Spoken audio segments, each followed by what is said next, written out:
독립적 조사기구 설치를 통한 철저한 진상규명, 희생자 추모 사업, 피해자 지원 사업 등의 내용을 담았습니다.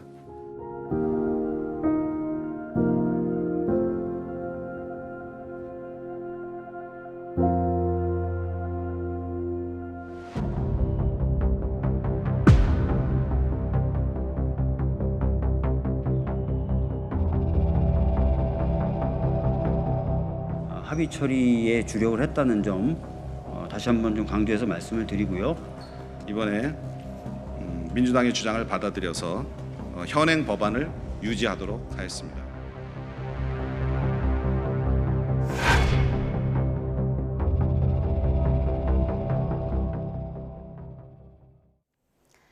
네, 뉴스업 시작합니다. 이태원 참사 특별법 오늘 오후 국회 본회의에서 처리될 예정입니다. 첨예하게 맞붙었던 특별조사위원회의 구성과 활동 기간은 국민의힘이, 조사 권한에 대해서는 더불어민주당이 한 발 물러서면서 극적으로 합의에 이르렀습니다. 먼저 강민경 기자입니다. 여야는 5월 임시국회 첫 본회의를 하루 앞두고 이태원 참사 특별법 쟁점을 두고 협상을 이어갔습니다. 지난 1월 국회에서 민주당을 비롯한 야당이 단독 처리했다가 윤석열 대통령이 거부권을 행사해 국회로 다시 돌아온 법안입니다. 여야가 한 발씩 물러서면서 재협상이 타결됐습니다. 특별조사위원회는 여야가 4명씩 위원을 추천하고 국회의장이 추천하는 위원장 1명은 여야 합의가 아닌 협의로 결정하기로 했습니다. 민주당 소속인 국회의장의 의견을 존중하는 쪽으로 여당이 양해한 겁니다. 활동 기간도 1년으로 하되 최대 3개월까지 늘릴 수 있도록 하자는 민주당 주장을 받아들였습니다. 당초 6개월 이내 기간으로 활동하되 3개월 이내에서 연장 가능한 안으로 과거에 어느 정도 합의 본 바가 있었으나 이번에 민주당의 주장을 받아들여서 현행 법안을 유지하도록 하였습니다. 첨예한 쟁점이었던 조사 방식을 놓고는 민주당이 양보했습니다. 국민의힘이 특조위에 무소불위 권한을 주는 독소 조항이라고 문제 삼은 직권조사 권한과 압수수색 영장 청구 의뢰권을 삭제하기로 했습니다. 피해자 가족분들이 여야가 합의해서 처리하는 것이 가장 중요한 원칙이다라는 입장을 가지고 계셨기 때문에 합의 처리에 주력을 했다는 점 다시 한번 좀 강조해서 말씀을 드리고요.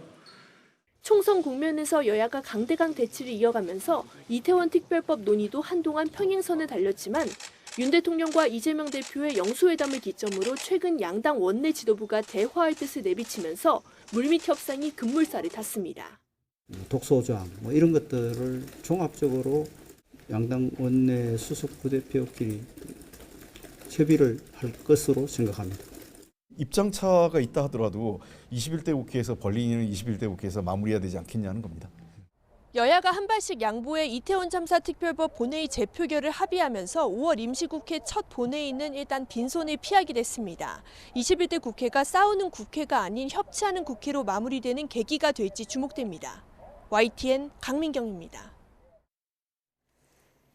대통령실은 여야가 이태원 참사 특별법을 일부 수정에 처리하기로 합의한 데 대해 환영한다고 밝혔습니다. 최근 이뤄진 윤석열 대통령과 민주당 이재명 대표 간 회담의 성과라고 평가했는데요. 김수경 대통령실 대변인 브리핑 보시죠. 여야가 이태원 특별법 합의를 이룬 데 대해 환영합니다. 29일 있었던 윤석열 대통령과 이재명 더불어민주당 대표 간의 회담을 통해 여야 간 협치와 정치의 복원이 시작됐는데 이번 이태원 특별법 합의는 그 구체적인 첫 성과라고 평가합니다. 앞으로도 산적한 국정 현안들에 대해 여야가 신뢰에 기반한 소통을 통해 합의를 이루고 협치를 계속해 나가기를 기대합니다. 네, 최상병 특검법과 전세 사기 특별법에 대해서는 여야 이견이 여전합니다. 특히 더불어민주당은 최상병 특검법을 오늘 본회의에서 바로 처리하겠다는 입장인데 실제 실현 여부는 국회의장의 손에 달려 있다는 분석입니다. 이준엽 기자입니다. 이태원 참사 특별법은 본회의 문턱을 넘겠지만 또 다른 쟁점 최상병 특검법은 상황이 다릅니다. 국민의힘은 특검보다 공수처 수사가 먼저라며 민주당은 지지부진한 수사 대신 특검을 해야 한다며 맞서고 있는 겁니다. 이걸 만들어 놓고 여기서 활발히 지금 수사하고 있는데 이거는 팽개치고 특검으로 가자. 이게 어떻게 설명할 수 있겠습니까? 당연히 지금 대통령실에서 반대하고 있는 상황에서 의사일정이 합의를 못할 거 아니겠습니까? 의장께서 그 합의할 수 없는 내용을 자꾸 합의하라고 던지면 서로 힘만 든 거죠. 전세사기 특별법도 사정은 마찬가지입니다. 공공기관이 피해자에게 보증금 일부를 우선 돌려주는 선구제 후회수 대목을 놓고 야당은 민생 우선 처리를 주장하지만 여당은 막대한 재정 소요를 우려합니다. 합의를 위한 대화도 저희들은 할 거고 의장님을 설득하기 위한 작업도 하겠다라는 말씀을 드리겠습니다. 최상병행법이라든지 전세사기법이라든지 아직 이견이 있거나 합의에 도달하지 못한 법들은 충분히 시간을 갖고 합의를 한 다음에 최상병 특검법의 경우 야당은 여당 협조를 얻지 못해도 의사일정 변경 동의안을 내 이번 본회의에서 반드시 처리하겠다는 입장입니다. 대통령이 거부권을 행사할 경우에 대비해 일단 통과를 시켜놔야 한 달 남은 21대 국회 임기 전 재표결에 붙일 수 있기 때문입니다. 다만 김진표 의장이 야당의 요구를 받아들여 해당 법안을 본회의에 상정할지는 미지수입니다. 김 의장 측은 여야 합의가 돼야 법안 처리를 할 수 있다는 입장인 것으로 전해졌습니다. 국민의힘은 최상병 특검법이 본회의에 올라올 경우 합의된 이태원 참사 특별법도 처리할 수 없다며 보이콧을 벼르고 있습니다.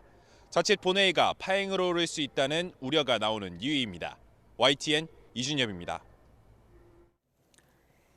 민주당 박지원 당선인이 김진표 국회의장을 향해 최상병 특검법을 처리하라고 촉구하는 과정에 비속어를 사용해 논란이 일었습니다. 차기 국회의장직 출마 의사를 밝힌 민주당 중진 의원들도 이례적으로 한 목소리로 김 의장이 할 일을 해야 한다며 목소리를 높였습니다. 정인용 기자입니다. 지난 총선에서 생환한 민주당 박지원 전 국정원장이 비속어를 퍼부은 건 한 유튜브 방송에서였습니다. 본회의 안건 상정의 열쇠를 진 김진표 국회의장을 향해 최상병 특검법을 처리하라며 거친 언사를 서슴지 않은 겁니다. 기대해. 박병석 전 국회의장의 윤석열 대통령까지 싸잡아 비난했습니다. 그러니까 박병석 의장도 마찬가지였고요. 똑같은 윤석열이는 다 똑같. 논란이 일자 박 당선인은 방송이 시작한 줄 몰랐다며 곧장 머리를 숙였습니다. 차기 국회의장직에 도전장을 낸 민주당 소속 의원들도 일제히 김 의장 압박에 나섰습니다. 국민의힘이 본회의 개최를 방해한다면 김 의장이 국회법을 근거로 나서야 한다. 민심을 받들어 마지막 소임을 다하라 등의 입장문이 잇따라 나왔습니다. 조국 혁신당도 기자회견을 열고 김 의장 결단을 촉구했습니다. 실체적 진실 규명을 위해서 김진표 의장님께서 통신 기록이 사라지기 전에 최병 특검이 구성되고 그리고 이 통신 기록을 확보할 수 있도록 해야 한다. 국민의힘은 여야가 합의하지 않은 사안을 두고 의장에게 직권으로 본회의를 열라고 하는 건 국회 합의 정신과 협치에 어긋나는 잘못된 행동이라고 거세게 반발했습니다. 최상병 특검법을 둘러싼 거친 말들은 그만큼 해당 법안이 여야 이견이 큰 민감한 사안이란 점을 방증합니다. 여야의 팽팽한 대치 속에 김진표 국회의장의 고심도 깊어지고 있습니다. YTN 정인용입니다. 지난달 소비자 물가 상승률이 3개월 만에 2%대로 둔화했습니다. 통계청이 발표한 4월 소비자 물가 동향에 따르면 지난달 물가는 1년 전보다 2.9% 상승했습니다. 소비자 물가는 2월과 3월 두 달 연속으로 3.1%를 기록했습니다. 농축수산물이 10.6% 오른 가운데 공업제품은 2.2%, 전기, 가스, 수도요금은 4.9% 상승했습니다.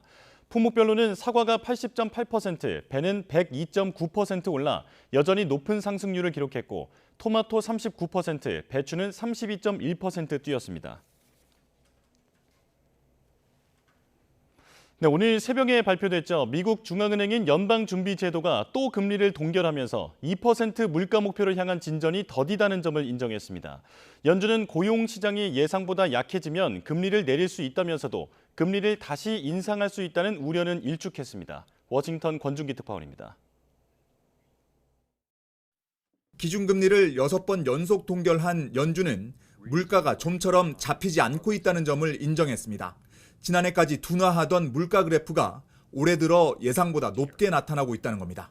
However, in recent months, inflation has shown a lack of further progress toward our 2% objective, and we remain highly attentive to inflation risks.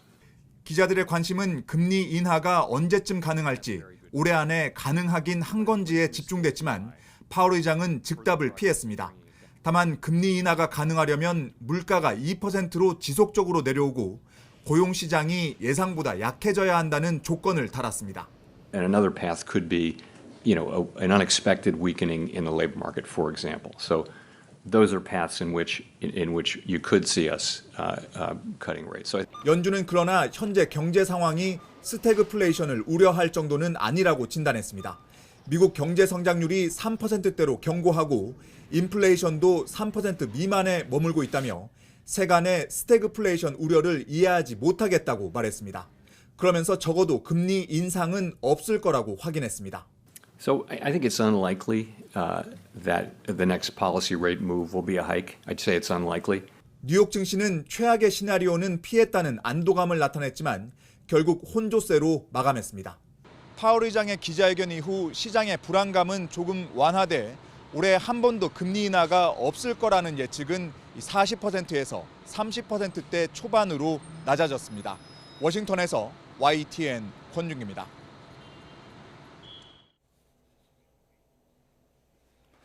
정부가 조금 전 8시부터 관계기관 합동 비상 거시경제 금융회의를 비공개로 열어 새벽에 발표된 미국 FOMC 연방공개시장위원회 회의 결과에 대한 대응 방안을 논의하고 있습니다.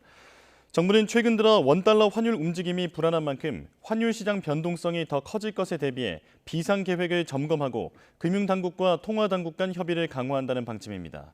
정부는 특히 감소 추세이던 가계대출이 지난달 다시 증가세로 돌아서고 올해 들어 기업 대출이 가파르게 증가하고 있는 점에 주목하고 있어 시중 은행들의 재무 건전성 관리도 강화할 것으로 예상됩니다.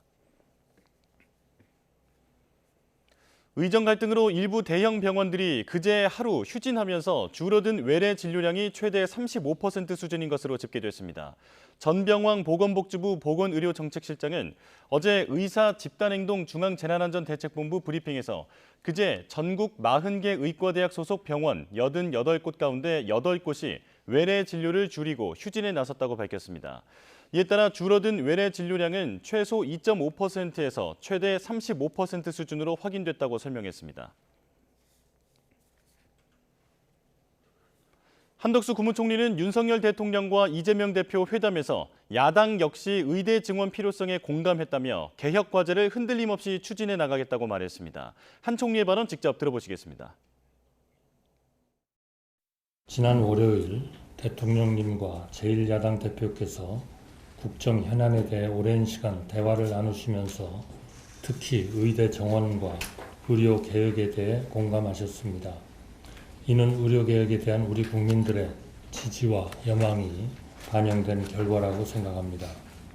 개원의가 타 의료기관의 응급실 등에서 진료할 수 있도록 허용하고 권역 외상센터 전문의의 센터 외 응급실 및 입원실 진료도 허용하는 등 의료 현장의 규제도 즉시 개선해 나가고 있습니다. 아울러 오늘 중대본에서는 응급 환자 대응 역량 강화를 위해 119 구급 상황센터와 광역 응급 의료 상황실에서 근무하고자 하는 의사들의 겸직 허가가 신속하게 이루어질 수 있도록 대학이나 병원과 협력하는 방안도 논의합니다. 정부가 장시간 근무에 노출된 전공의들의 연속 근무 시간을 단축하기 위한 시범 사업에 나섭니다.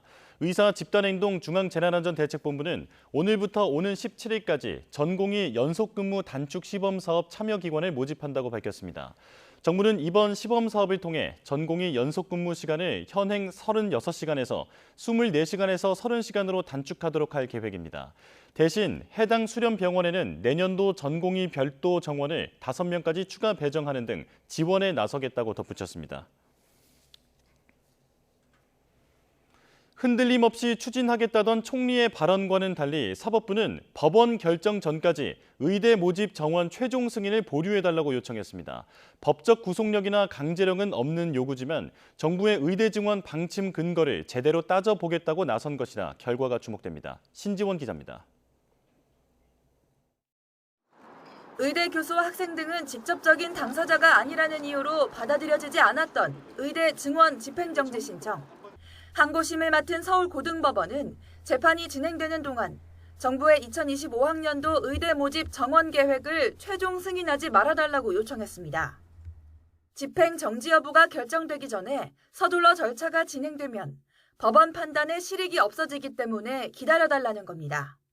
물론 재판부가 집행정지 신청 신문 중 내린 요청에 강제성은 없지만 정부의 속도전에 다소 제동이 걸릴 수도 있게 됐다는 분석입니다. 재판부는 또 정부에 의대 증원 규모를 정한 근거 자료도 요청했습니다.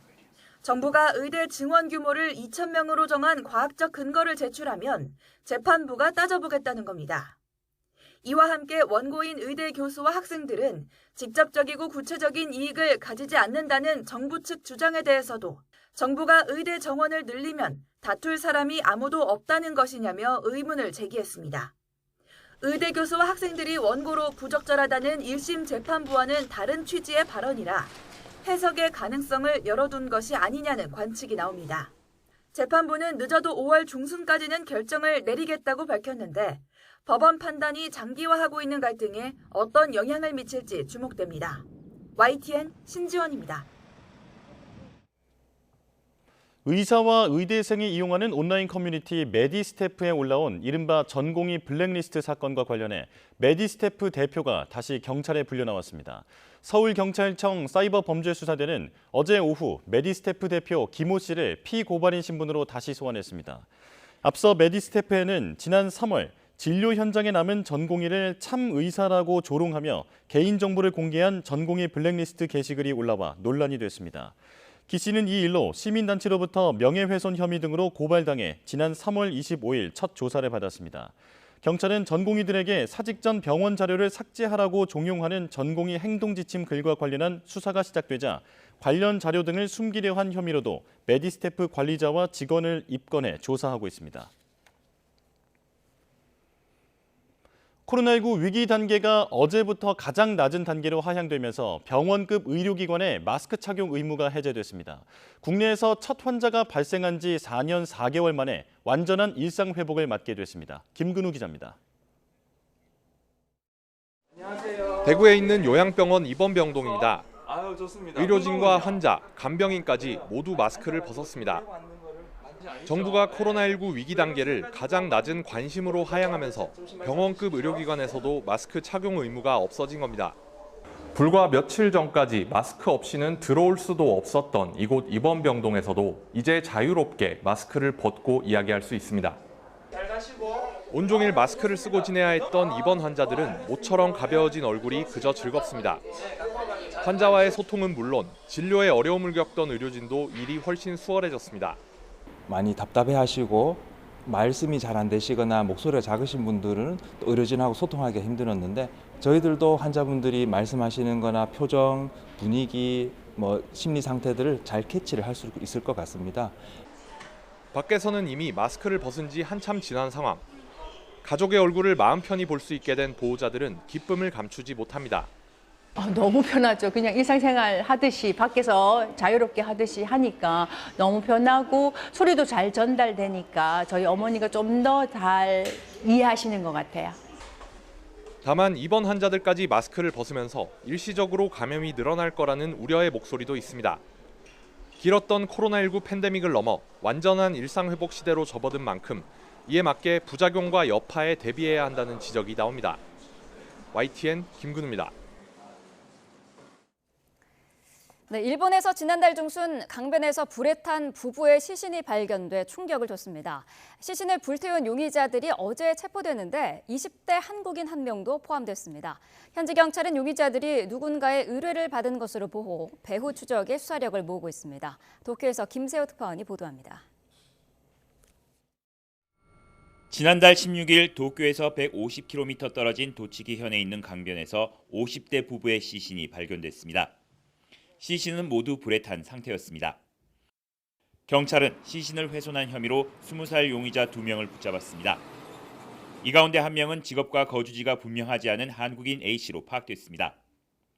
또 다른 용의자 일본인 B씨는 NHK 드라마 아역 배우 출신인 것으로 조사됐습니다.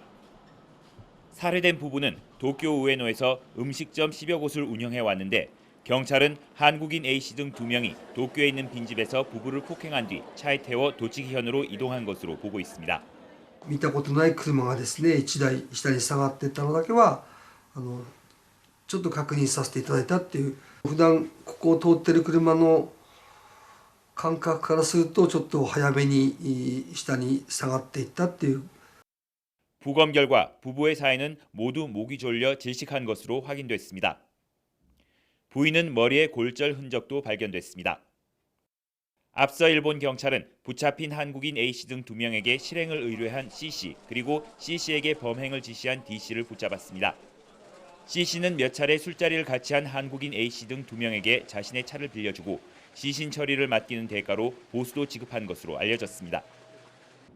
C씨에게 범행을 지시한 D씨 역시 지난달 초 누군가의 의뢰를 받은 것으로 파악됐습니다. 부부를 위협하는 정도로 생각했지만 도중에 시신 처리라는 것을 알았다고 진술한 것으로 전해졌습니다. 수사당국은 D씨의 진술에 수상한 점이 있다고 보고 구체적으로 범행을 지시한 경위를 파악하고 있습니다. 이와 함께 현재 붙잡힌 4명 이외 부부 살해를 지시한 윗선이 누구인지 또 어떤 연관이 있는지에 수사력을 집중하고 있습니다. 도쿄에서 YTN 김세호입니다. 네, 매주 목요일 주요 사건 사고를 범죄학의 관점으로 해석해 보겠습니다. 배상훈 프로파일러와 함께합니다. 어서 오십시오. 안녕하세요. 네, 자, 첫 번째로 다룰 사건, 조금 전에 도쿄 특파원이 보도를 한 사건인데 일본에서 한국인 남성이 이제 시신을 훼손한 그런 일에 이제 시신 훼손 혐의로 체포가 됐습니다. 먼저 사건 개요부터 정리를 좀 해주시죠. 피해자는 2분, 50대의 부부이고요. 도쿄에서 좀 자산가 같습니다. 그리고 가해자는 지금 나타난 건 4명인데 한 사람은 한국인이고 3사람은 일본인인데 지금 이 사건은 일종의 다단계 청부라고 추정이 되고요. 네. 사건이 발생한 것은 이제 시신이 먼저 발견된 것은 실제로는 16일이고요. 네. 15일 날 도쿄의 어느 빈집에서 이 부부가 폭행을 당했고 시간 흐름상으로는 16일 날 살해당한 후에 사실은 유기가 된 것 같고요. 네. 30일 날 이 한국인과 다른 일본인 3명이 체포된 시신 훼손, 아마도 그리고 살인 혐의로 체포가 된 것 같습니다. 부검 결과 목 졸려 질식한 것으로 지금까지는 확인이 되고 있는데 그렇다면 어제 붙잡힌 한국인을 포함한 이 용의자 2명이 시신 훼손뿐만이 아니라 살해까지 했다 이렇게 볼 수가 있을까요? 다단계 청부, 그 외국인이 그러니까 일본 측면에서 외국인이죠. 네. 같은 경우는 그럴 가능성이 충분히 있습니다. 그러니까 말하자면 처음에 청부는 단순 폭행으로 청부를 하고 네. 시간이 지남에 따라서 이걸 강요하는 거죠. 그러니까 이제 살해를 강요하는 상태가 된다고 하면은 당연히 살인과 시신유기까지가 연결되는 형태의 다단계 청부라고 이어집니다. 네. 지금 상태로는 한국인 20세의 한국인과 20세의 일본인이 실제 실행을 했고 그들한테 청부를 한 C라는 어떤 남성이 있는데 그 사람은 나이가 좀 많은 것 같습니다. 네. 이게 왜 중요하냐면은 우리나라에서 이제 미성년인데 성년으로 넘어가는 그 사람들이 일본이나 이제 중국 같은 데서 이런 고액 알바를 미끼로 여행 형태로 가서 네. 저런 형태로 일종의 청부 살인이나 청부 폭력에 이용되는 경우가 최근에 많이 나타나고 있습니다. 네. 그러니까 저기 한국인일 수도 있고 아니면 다른 외국 국적의 사람들을 일본의 어떤 사람들이 청부의 대상으로 아니면 청부의 수단으로 하는 경우일 가능성이 높습니다. 그 어제 붙잡힌 사람 가운데 한 명은 한국인인데 또 다른 한 명은 일본에서 아역 배우도 했던 어떻게 보면 좀 유명했던 그런 사람인데 이거는 어떻게 봐야 될까요? 그러니까 지금 이제 일본에서 이 사건이 사실 이슈가 되는 것이 NHK 네. 드라마까지 출연했던 아역 배우 출신이 아니 이런 일이 개입을 했느냐라고 네. 하는 부분인 거거든요. 네. 근데 이제 이 사람 같은 경우가 갓 성년이 된 같은 형태가 되겠죠. 네. 네. 아마 그 아역 배우 출신이지만은 현재는 이제 출연하고 있지 않은 형태이기 때문에 그런 형태로 일종의 유인된 형태가 아닐까라는 추정이 가능합니다. 네. 어제 또 일본 언론들을 보니까 그 용의자들의 이름이라든지 신상을 모두 공개했더라고요. 예, 우리랑 다르죠. 우리는 이제 여러 가지 신상 공개가 이제 경찰이 결정에 의해서 네. 그러지만은 일본이나 미국 같은 경우는 언론 스스로 결정을 합니다. 언론 스스로 협의를 통해서 결정을 하고 나머지 부분은 이제 민사소송으로 해결하는 부분이기 때문에 네. 각 나라의 문화가 다른 거기 때문에 일본 같은 경우는 강력 범죄자 같은 경우는 일단 먼저 공개를 하고 그 다음에는 이제 법적인 처리를 하고 있고 실명이나 얼굴 다 공개를 하고 있습니다. 네, 자 제가 조금 한 가지 정정을 드리겠습니다. 용의자들이 제가 어제 이제 붙잡혔다라고 말씀을 드렸는데 붙잡힌 거는 어제가 아니었고요. 아니죠. 네, 예. 알려진 게 알려진 거죠. 어제였다고 합니다. 네, 자 용의자들 모두 어쨌든 지금 의뢰를 받았다 이렇게 진술을 하고 있는데 앞서서 말씀하신 것처럼 용역을 주고 또 주고 이런 식으로 지금 한 거죠. 그렇죠. 모종의 어떤 사람 혹은 사람들이 어떤 사람 28살의 일본인한테 어떤 하청을 줬다고 하고 네네. 뭐 표현을 어떻게 되든 청부를 했다고 하죠. 청부를 네네. 하고 그 다음에 다른 25세한테 또 하고 그 25세가 지금 말하는 실제 실행을 한 20세의 두 일본인과 한국인한테 3차 혹은 4차 정도의 다단계 하청입니다. 이게 왜냐하면 예전 같은 경우는 보통 이런 청부 살인간이나 청부 폭력은 한 단계에서 끝나는데 네. 실제로 이제 그 코인이라든가 아니면 암호화폐라든가 이런 것들이 활성화되면서 네. 실제 청부하는 사람을 알 수 없게끔 하는 방법 중에 하나입니다. 아. 그래서 한 3단계, 4단계로 돼서 경찰도 사실은 굉장히 추적하기 쉽지 않을 겁니다. 왜냐하면 다단계로 연결되고 각 단계마다 폭력이라든가 이런 그 사주하는 어떤 수준이 다 다릅니다. 예. 그러면은 이렇게 여러 단계를 거치는 경우에는 어떻습니까? 처음에 그 범행을 계획한 사람을 잡기가 상당히 힘든가요? 쉽지 않죠. 뭐 쉽지 않지만은 기본적으로 전통적인 방법은 돈을 따라가는 방법과 네. 사람을 따라가는 방법과 그리고 이런 경우 같은 경우는 이제 그 지인들, 그러니까 말하는 피해자의 주변을 먼저 따라가는 방법 3가지가 있을 수 있는데 네. 지금 이 부부 같은 경우는 사실은 이제 일정 정도 자산가로 알려져 있기 때문에 네. 뭐 식당도 여러 개 하고 있는 그것과 이해관계가 있는 사람일 가능성이 아무래도 가장 크겠죠. 네. 그걸 지금 일본 경찰은 따라가고 있을 겁니다. 그러면은 하청 구조가 아래로 내려갈수록 좀 일면식이 없는 사람일 가능성이 높겠군요. 제일 아래쪽은 외국인을 이용하는 거죠. 그러니까 우리나라도 뭐 영화에서 나오는 것처럼 어느 무슨 족 이렇게 추정하는 것처럼 네네. 그런 전혀 모르는 사람을 하고 네. 방법도 살인으로 청부를 하지 않습니다. 그냥 데려다만 놔라. 아니면 뭐 가벼운 폭력만 행사해라. 네. 라고 그냥 한 다음에 그 다음에 이것이 알려지면 너는 쫓겨나고 너는 처벌받는다라고 하면서 다음 형태의 청부가 2중, 3중의 청부가 되니까 어쩔 수 없이 뭐 했다고 하는 형태로 또 진술하는 경우도 굉장히 있습니다. 물론 그것도 잘못된 거지만요. 거부할 수 없게끔 그러면 압박을 하는 거네요. 외국인이지 않습니까? 여권을 뺏길 수 있는 네. 거고. 그렇죠. 그러면 거기서 거부한다는 게 사실은 자기도 죽을 수 있다. 자기도 거기서 죽을 수 있다라고 하는 압박을 주는 거죠. 네. 사실 일본의 이런 이런 구조의 범죄가 잘 알려져 있던 건 아니었습니다. 그동안은 사실 이른바 그 히키코모리 범죄가 많았었는데 이번에 이런 범죄 어떻게 봐야 될까요? 일본은 우리가 많이 아는 야쿠자의 조직 폭력과 히키코모리라고 하는 은둔 외톨이의 영향이 굉장히 먼 것 같지만은 네. 요즘 같은 경우는 사실은 야쿠자들이 직접 실행하는 경우는 없습니다. 왜냐하면 자기들도 검거의 위험이 있으니까 돌고 돌아갔고 결국은 인간이 증발된 형태의 사람을 이용하는 네. 그 증발된 사람은 사실 히키코모리들이죠. 네. 그중에 또 외국인 어떤 여행자들 이용하는 이런 방식이 섞여 있는 거니까 사실 우리는 모르지만은 일본의 경찰들은 저게 사실 여러 건 다수 발생하고 있기 때문에 위험도가 높아진 상태입니다.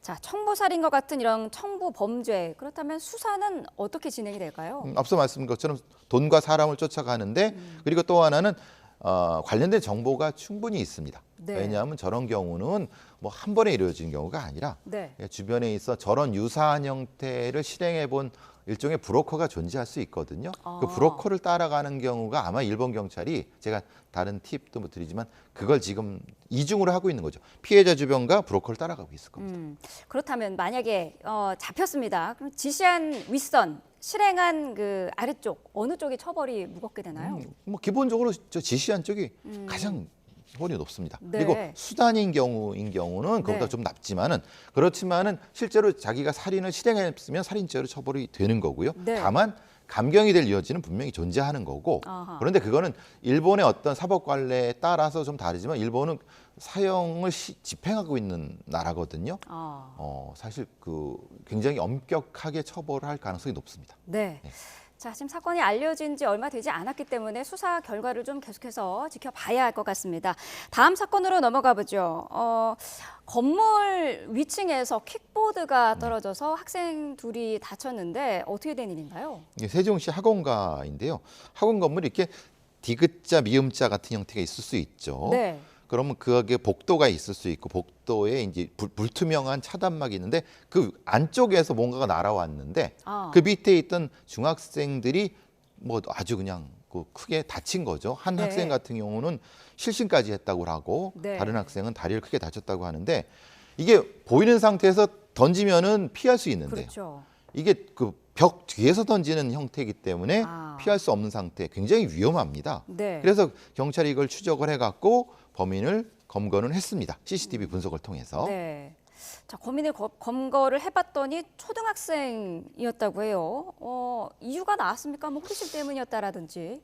이게 이제 호기심 때문이라고 하는 건 본인의 주장이고, 네. 그 본인의 주장은 사실은 형사 미성년자이기 때문에 그것도 믿을 수 없거나 그것에 대한 걸 판단할 여수가 없습니다. 왜냐하면 조사를 한다 하더라도 강제 조사가 될 수 없는 상황이고. 그렇죠. 그러면 그가 말한 것은 실제로 주요 동기가 될 수 있느냐? 그건 사실은 어렵습니다. 다만 본인은 그렇게 얘기를 한다. 그냥 호기심 때문에 그냥 심심해서 그런 건데 심심해서 호기심으로가 지금은 범죄의 주요 동기가 될 수는 없습니다. 어찌됐건 동기가 어떻게 되던 간에 저학년 초등학생이면은 처벌이 불가능한 거죠. 지금 만약에 10세, 10세 미만이라고 하면은 네. 전혀 불가능합니다. 왜냐하면 보호 처분도 안 됩니다. 네. 우리가 뭐 촉법소년 얘기하는 것처럼 보호 처분이라도 있습니다. 촉법소년은. 근데 10세 미만이라고 하면은 네. 사실 어렵습니다. 근데 이게 잘 모르는 거는 이런 경우는 당사자의 신상을 알 수가 없습니다. 왜냐하면 소년법 규정에 따라서 언론에도 노출될 수가 없고 네. 조사하는 경찰도 이것을 매우 조심스럽게 하기 때문에 그냥 우리가 알려진 대로 초등학생이라고 하지만 초등학교 고학년인지 저학년인지 이게 10살을 넘은지 알 수가 없는 상태죠. 아, 그렇군요. 이 부모에게 손해배상 소송이라든지 이런 거를 통해서 어떻습니까? 좀 조금이라도 책임을 물을 수는 없을까요? 근데 그 부모가 나는 책임 없다라고 해버리면 오랫동안의 지리한 법정 공방이 되겠죠. 왜냐하면 내가 던지라고 했느냐 아니면 내가 뭐 이렇게 했냐라고 물론 이렇게까지 그냥 아주 얼굴에 섭면피를 까시는 분은 없지만은 네. 그래도 일정 정도의 어떤 뭐 이런 합의는 하지만은 네. 근데 이제 대부분의 경우 이렇게 행동을 하는 아이의 부모라고 하면 그런 경우도 사실 더 많습니다. 모른다. 네. 나는 책임 없다라고 해버리면 그럼 진짜 그게 대한 인과관계를 또 법적으로 따져봐야 됩니다. 그래서 손해배상을 받기 어려운 경우도 사실은 현실적으로는 존재합니다. 그 인과관계 말씀을 하셨는데 만약에 그 현장에 아이와 함께 부모가 있었는데 아이가 던지는 거를 미처 말리지 못했다가 되면은 상황은 좀 달라질까요? 달라지죠. 만약에 그럴 수도 있지만 네. 보통의 경우는 던지려고 뭔가 평소에 그런 걸 알면서도 네. 적극적으로 제지하지 않았다. 이게 문제인 거지. 네. 그 아이가 혼자 했을 경우는 전혀 어떻게 알 수 없지만 보통의 경우는 주변에 있는 상태에서 제지할 수 있음에도 불구하고 못한 경우가 많지 않겠습니까? 네. 그런 경우 사실은 좀 더 법적인 문제에 대한 민감한 부분이 있습니다. 네. 자, 비슷한 사건이 또 있었어요. 대낮에 80대 여성이 흉기에 찔려서 다치는 사고가 있었는데 범인을 붙잡고 보니까 이번에는 중학생이었더라고요. 그러니까 지금 이 경우가 중학생인데 공격의 방식이 실제로는 매우 위험합니다. 네. 근데 이 경우를 이제 보통 저희들이 이제 흉기 쓰는 걸 많이 보면은 영화를 많이 보고 네. 또 게임에서 이런 형태의 공격 방식에 대한 것이 모방이 많이 됩니다. 그러니까 예전에 뭐라 그러나 브래드 피트가 나온 트로이 전쟁에 나오는 그 검술하는 거 있지 않습니까? 네. 굉장히 화려한 검술인데 그게 이제 게임에 채용되면서 아이들이 이게 굉장히 멋있는 행동인지 알고 따라하는데 네. 지금 이 방식이 그런 것 같아서 좀 우려가 됩니다. 아. 왜냐하면 위험한 부위이고 네. 위험한 부위고 위험한 방식이고 그리고 그걸 가지고 도주를 했는데 구급 조치 없이 도주를 했기 때문에 상당히 특수상해가 맞습니다. 근데 살인 미수도 적용할 수 있을 가능성이 있는데 그건 좀 조사를 해봐야 될 것 같고요. 아, 살인 미수 혐의도 왜냐하면 가능성은 있다. 목적이니까. 아, 그건 그렇군요. 죽을 수 있다는 걸 아무리 어려도 인지할 수 있지 않습니까? 네. 자, 용의자가 어쨌든 중학생, 앞의 경우는 초등학생이라고 조금 다르지만은 중학생이면은 촉법소년에 해당이 되지 않습니까? 애매하죠. 왜냐하면 우리는 학령과 나이와 소년법의 이 나이가 애매한 경우 있거든요. 네. 보통의 경우는 이제 중학교 1학년이면 15살, 14살 정도 된다고 하지만 네. 그게 좀 아닌 경우도 있었습니다. 만 나이도 있고 막 그렇거든요. 네. 그래서 지금 조금 애매합니다만은 사실은 촉법소년일 가능성이 훨씬 높죠. 촉법소년이면 이런 경우에는 처벌이 보통 어디까지가 가능할까요? 그건 처벌이란 표현을 하지 않고 보호 처분이라고 하는데요. 가장 강력한 게 이제 소년원이라고 하는 네. 지금은 소년학교라고 하는데 소년학교라고 하는 데에 2년까지가 가장 최애입니다. 그러니까 나머지 경우 보통의 경우는 일종의 훈방이 가장 그러니까 그냥 단순 훈방의 경우도 있고 어떤 시설에 입소 같은 경우도 있습니다만은 이런 경우는 아무래도 소년원까지 갈 수 있을 것 같다는 생각이 듭니다만은. 네. 자, 촉법소년 이야기가 나올 때마다 사실 이 연령을 낮춰야 한다 이런 논의도 계속되어 오지 않았습니까? 지금 어느 정도 논의가 됐을까요? 한동훈 장관이 장관의 재직 시절에 그 얘기를 많이 하셨고 네. 정부 입법도 얘기했습니다만은 지금 국회가 끝나가는데 이미 논의가 상임위까지도 올라가지도 못했습니다. 네. 이제 말하자면 촉법소년 관련된 부분에서는 굉장히 위험성이 높고 뭔가를 해야 된다고 하는데 사실은 관련 학교에서는 나이만 낮추는 건 아무 의미 없다고 합니다. 왜냐하면 그 나이가 낮추면은 그 아이들의 범죄에 대한 특성을 연구하고 줄일 수 있는 전문적인 집단이 있어야 되는데 네. 실제로 우리나라는 그런 걸 할 수 있는 사람들이나 전문가들이 그렇게 많지가 않습니다. 그리고 실제로 그런 프로세스도 없습니다. 네. 단순히 그냥 소년원에 했는데 그 다음에 다시 출소한 후에 또 더 위험한 범죄자가 되는 경우 우리 흔히 보거든요. 그러니까 낮추는 것만이 아니라 전문적인 형태의 프로세스를 만드는 것이 핵심이죠. 네. 근데 미안한 말입니다만은 돈이 많이 듭니다. 예, 진짜 몇 조 이상 듭니다. 네. 그런데 생각해 보시면은 제가 아주 죄송한 말씀입니다만 이분들은 투표권이 없습니다. 그러니까 정치인들이 그렇죠. 관심을 안 갖죠.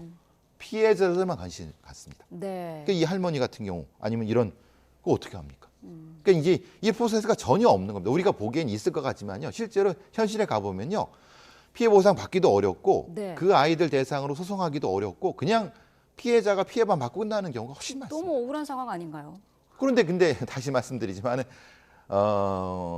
그런 분들은 소수고 네. 많은 분들이 관심을 안 갖고 있고 정치권이나 고위 관료들은 별로 이런 부분이기 때문에 네. 벌써 몇 년째입니까? 사실 이번 국회 들어와서도 얘기가 된 게 많죠. 이번 정부도 많죠. 네. 한 보도 전진하지 않지 않습니까? 촉법소년도 어떻게 많이 좀 만나보셨나요? 그럼요. 네. 그럼 실제로 아주 위험한 촉법소년들을 많이 만나봤죠. 실제로 만나보시면 어떤가요? 뭐 몰랐다라든지 호기심이었다라든지 어떻게 얘기를 좀 하던가요? 처음엔 얘기를 안 하죠. 아예. 네. 그리고 현실감이 없고 아, 그리고 장난스럽고 네. 오히려 굉장히 위험할 것 같지만 사실은 대단히 평범합니다. 그게 더 위험하죠. 그러니까 자신의 범죄성에 대해서 스스로 인지 못하는 게 더 위험하죠. 내가 위험한 아이야라는 걸 알면은 그렇게 안 하겠죠, 사실은. 네. 그래서 그 아이가 그 행동에 책임을 질 수 있다는 걸 인지시켜 주는 것이 중요한데 보통을 만나보면 그렇지 않고 그냥 남들이 따라했어요, 재미로 했어요, 아니면 뭐 누가 해야 돼요, 누가 시켰어요 이런 식으로 가니까 실제로 그러면 이 아이를 그럼 처벌하는 게 맞아?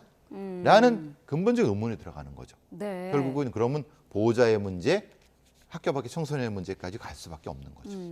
그렇다면 그런 안팎의 그런 상황들을 좀 고려를 해봤을 때 촉법소년 연령은 프로파일러님께서는 좀 어떻게 해야 된다고 보시나요? 낮춰야 된다고 보시나요? 어떻게 해야 될까요? 전 세계적으로는 낮춘다는 것은 전체적인 어떤 그 흐름은 맞는데 네. 그럼 어디까지 낮추냐 이 말이에요. 영국이나 미국까지 7살까지 낮추고 10살까지 네. 낮추는 경우도 있습니다. 실제로는. 네. 그렇게 낮추는 게 맞나요? 모르겠습니다. 왜냐하면 대한민국의 청소년들의 지금의 의식 수준을 연구해 본 적이 없기 때문에 네. 그럼 기본적으로 연구를 해갖고 분석을 해야죠. 그러면 영국의 문화에 맞는 나이가 있겠죠? 미국의 주의 나이가 있겠죠? 그것으로 도출된 거지 단순히 생물학적 연령을 외국의 수준을 자른다는 건 의미 없죠. 네. 그러니까 기본적으로 범죄 분석이 되고 거기에 따라서 낮출 때 낮추더라도 대응 방식에 따라서 달라져야 된다고 저는 봅니다. 네, 알겠습니다. 자, 촉법소년 논란까지 자세히 짚어봤습니다. 배상훈 프로파일러와 함께했습니다. 오늘 말씀 감사합니다. 감사합니다.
네, 지금 시간 오전 8시 32분 지나고 있습니다. 오늘 하루 날씨 어떨지 알아보죠. 뉴스업 날씨 스튜디오 연결합니다. 윤수빈 캐스터. 활기찬 목요일 아침 날씨 앤 키워드입니다. 오늘의 날씨 먼저 키워드로 살펴보시죠. 아이스 아메리카노와 카디건입니다. 이 단어들이 날씨와 어떤 연관이 있는지 궁금하실 텐데요. 우선 오늘 낮 동안에는 대부분 지역의 기온이 25도 안팎까지 오르면서 아이스 아메리카노가 생각날 정도로 다소 덥게 느껴지겠습니다. 하지만 요즘 일교차가 무척 크게 벌어지고 있으니까요. 감기에 걸리지 않도록 입고 벗기 편한 카디건으로 체온 조절 잘 해주시기 바랍니다. 다음은 서울의 시간대별 날씨 살펴보겠습니다. 오늘 아침 출근길 서울은 12.4도로 어제보다 서늘하게 출발했는데요. 오후부터는 봄볕이 기온을 빠르게 끌어올리겠습니다. 오후 2시에는 서울 기온이 24도까지 오르겠고요. 퇴근길 무렵부터 다시 내려가기 시작해 저녁에는 20도를 밑돌겠습니다. 오늘 대체로 맑은 하늘이 펼쳐지겠고 공기도 깨끗해 야외 활동하기 좋겠습니다. 다만 전국적으로 자외선이 무척 강하겠고요. 중서부 지방은 오존 농도도 짙게 나타나겠습니다. 또 중부를 중심으로는 대기가 점점 메말라 가고 있습니다. 서울 동부와 경기도 광주에는 건조주의보도 발령 중인데요. 주말까지 맑은 날씨가 이어지면서 중부 곳곳으로 건조특보가 확대할 가능성이 있으니까요. 산불 등 화재 사고가 발생하지 않도록 불씨 관리 철저히 해주시기 바랍니다. 그 밖의 지역도 어제보다 기온이 4에서 많게는 8도가량 크게 오르겠습니다. 오늘 대전의 한낮 기온 25도, 광주와 대구는 24도가 예상됩니다. 앞으로 기온은 더 올라서 내일과 모레는 마치 여름처럼 덥겠습니다. 하지만 고온 현상은 오래가지 않겠는데요. 어린이날 오후 전국에 많은 비가 내리면서 누그러질 전망입니다. 오늘 하루도 즐거운 하루 보내세요. 지금까지 날씨 앤 키워드의 윤수빈이었습니다. 네, 뉴스업 오늘의 주요 일정 정리해드립니다. 정부가 관계기관 합동 비상 거시경제금융회의를 열고 미국 연방공개시장위원회 회의 결과에 대한 대응 방안을 논의하고 있습니다. 정부는 최근 들어 원달러 환율 움직임이 불안한 만큼 환율 시장 변동성이 더 커질 것에 대비해 비상 계획을 점검하고 금융당국과 통화당국 간 협의를 강화할 방침입니다. 국민의힘이 오전 10시 전국위원회를 열고 황우여 비대위를 공식 출범합니다. 총선 패배 20여일 만에 새 지도부를 꾸리는 건데 이르면 6월 치러질 전당대회 준비에 초점을 맞출 것으로 보입니다. 더불어민주당과 비례대표 위성정당 더불어민주연합이 오전 10시 반 합당 안건을 공식 의결합니다.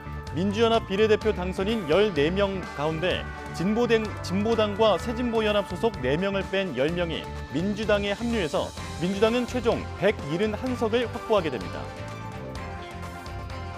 오후 2시 국회 본회의에서 이태원 참사 특별법이 처리됩니다. 어제 여야는 한 발씩 양보해 특별조사위원회 구성과 권한 등 일부 쟁점을 해결했는데요. 5월 2일 뉴스업 주요 일정 전해드렸습니다.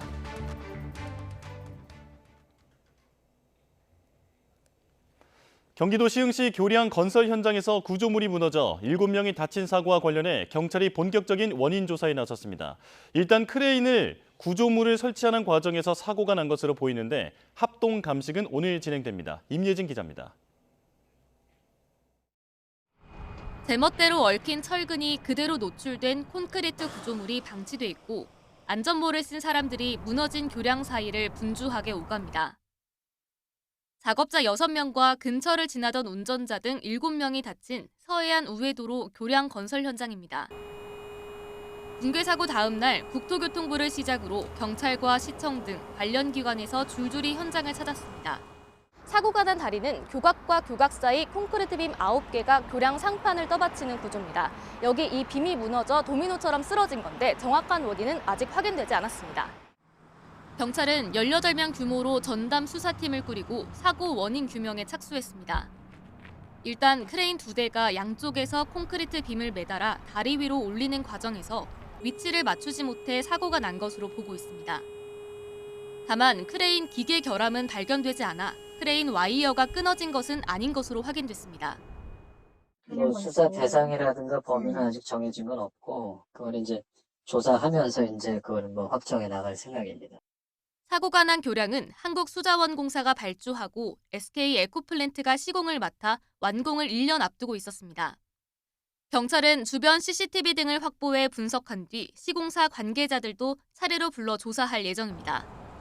국립과학수사연구원, 고용노동부 등과 함께 합동 감식도 예정돼 있습니다. 설계도와 공사 계획서 등을 바탕으로 시공 과정에 문제가 없었는지도 조사 대상입니다. 무엇보다 현장 작업자가 안전장치를 갖췄는지, 안전 감독이 제대로 이루어졌는지에 대해서도 확인할 방침입니다. YTN 임혜진입니다. 최상병 사망사건 수사 외압 의혹을 수사하는 고위공직자범죄수사처가 국방부 조사본부 관계자를 불러 조사합니다. 공수처는 오늘 박경훈 전 조사본부장 직무대리를 피의자 신분으로 불러 조사할 예정입니다. 박 전 본부장 직무대리는 국방부 검찰단이 경찰로부터 찾아온 수사 기록을 재검토해 범죄 혐의자를 8명에서 2명으로 줄이는 과정에 관여한 혐의를 받습니다. 감사원이 선관위 자녀 특혜 채용 의혹 등 대대적으로 감사를 벌이는 과정에서 선관위 직원들의 방해가 만만치 않았던 것으로 알려졌습니다. 감사원 관계자는 YTN과 통화에서 지난해 7월 감사 착수 단계부터 선관위 직원들이 자료 제출을 거부하거나 채용 비리 의혹 관계자들 이름을 검은색 펜으로 지운 뒤 복사본만 제출하는 등 어려움을 겪었다고 말했습니다. 이 밖에 윗선 결재를 받아야 한다는 이유로 자료 제출까지 일주일 넘게 걸리는 경우가 대부분이었고 컴퓨터 포렌식도 거부해 최종 협의까지 3주 가까이 감사가 지체되는 경우도 있었다고 설명했습니다.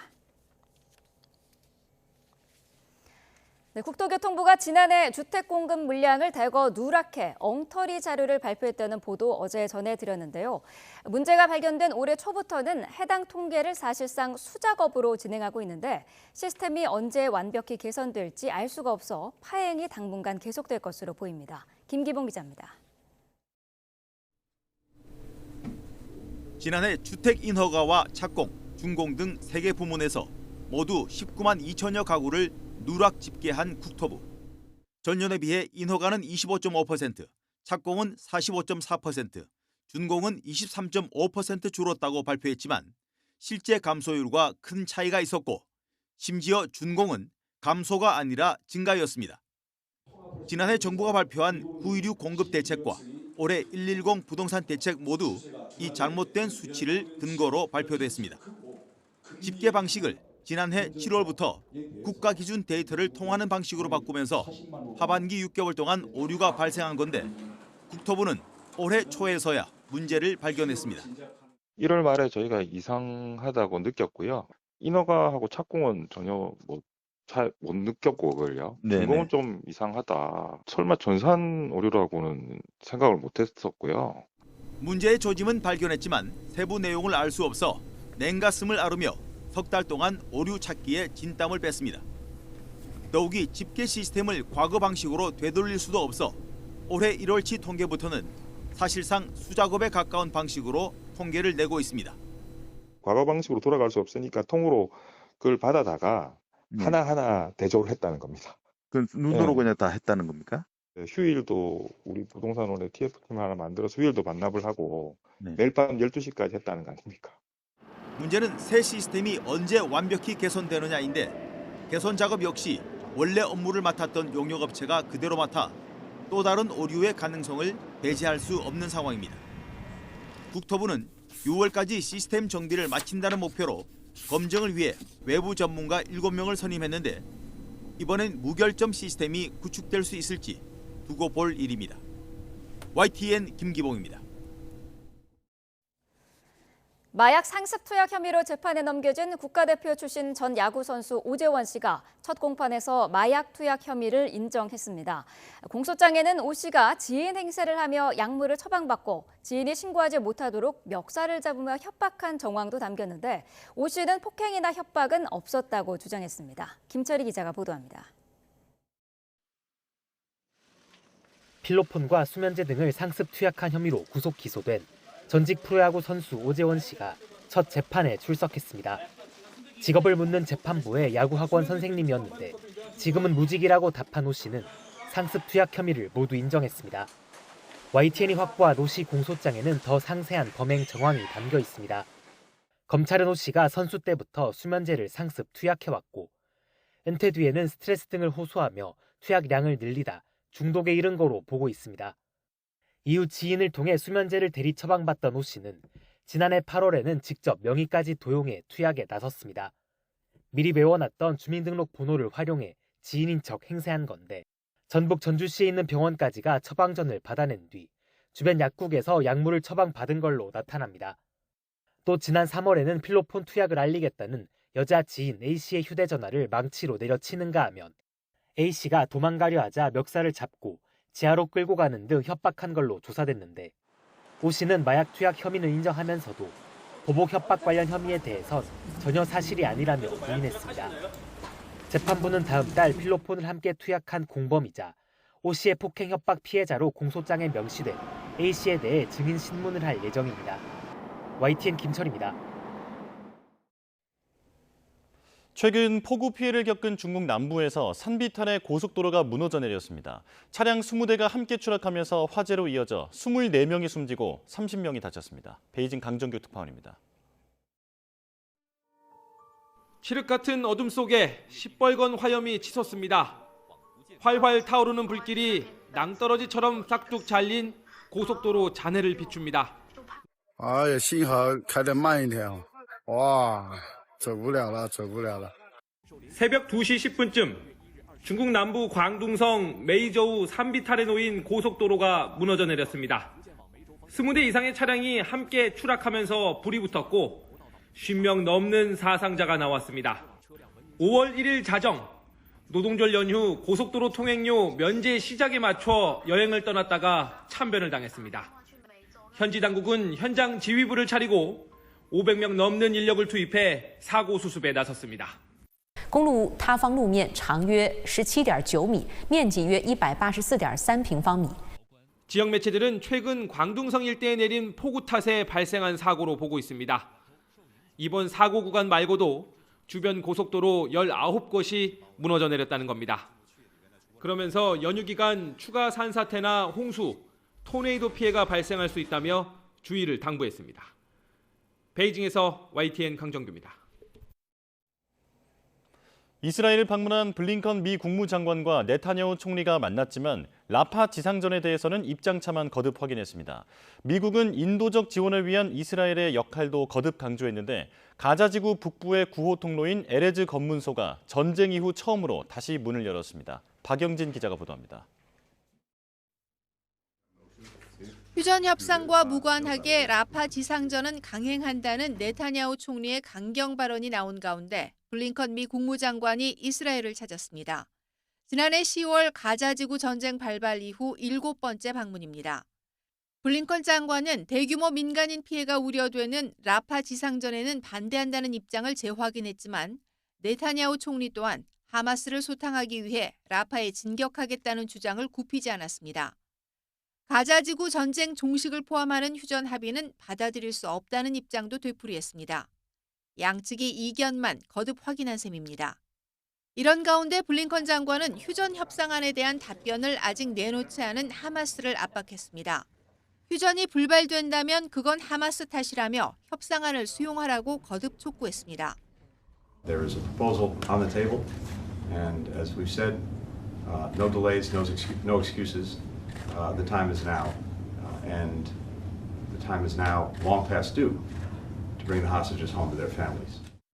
휴전 협상 성사에 대한 기대감이 커지는 가운데 가자 북부로 들어가는 구호 통로인 에레즈 검문소가 다시 문을 열었습니다.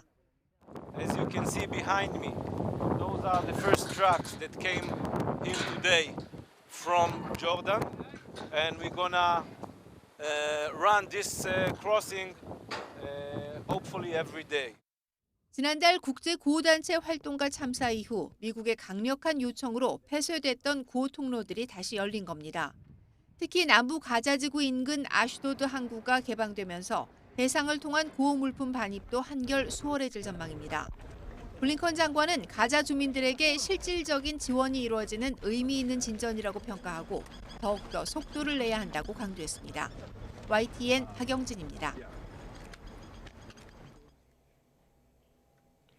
팔레스타인 가자지구로 향하는 요르단의 구호품 차량을 이스라엘 정착민이 공격했다고 요르단 국영 페트라 통신이 현지 시간 1일 보도했습니다.